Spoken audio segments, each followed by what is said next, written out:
The people who can stay with you until the end often possess these two qualities. It's not about how much they love you or how wealthy they are, but whether they can handle conflict and manage emotions. Many people believe that stable relationships depend on loyalty, companionship, and thoughtfulness. But have you considered, if someone can offer these qualities to others too, what makes you special? What truly determines whether a relationship lasts isn't surface-level goodness, but whether you solve problems together when conflicts arise or push each other away. When feelings fade, it's not necessarily because love is gone. Often it's because two people don't know how to argue properly or how to repair their relationship. Psychological research shows that over 90% of couples break up not because of betrayal, but because of long-term unresolved conflicts. So a relationship's longevity isn't measured by how sweet you are together, but by how you respond when conflicts arise. The first key quality, conflict management style. The closer two people are and the more they interact, the more friction they'll experience.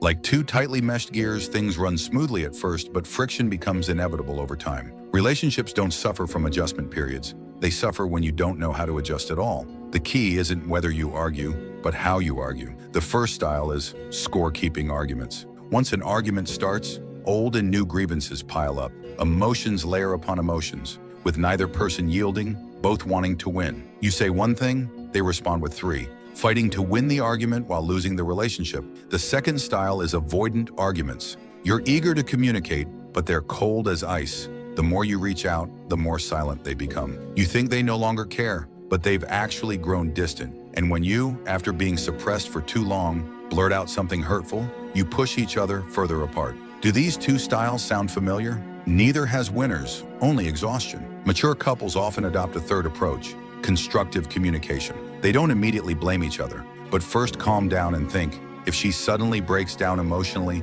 have I neglected her needs? Does she just want to be seen and acknowledged? They listen and express themselves, neither avoiding conflict nor turning away when emotions run high. Instead, each good communication brings them closer together. The second key quality, emotional management. Emotions are instinctive for everyone, but whether you can control them reveals your emotional intelligence. For example, if you make dinner a bit too salty, one person might say, "This is too salty. How can anyone eat this?" While another might say, "Honey, next time let's use a little less salt and it'll be perfect." One response complains, the other understands. The choice of who you want to spend your life with is clear. Moreover, emotions are contagious. When she's anxious, you become irritated. When you break down, she can't hold up either. Over time, the relationship becomes like two powder kegs. Whoever explodes first hurts the other. So look beyond whether they treat you well. The real watershed is whether they can stabilize you when you're falling apart, and whether they stay during arguments instead of walking away.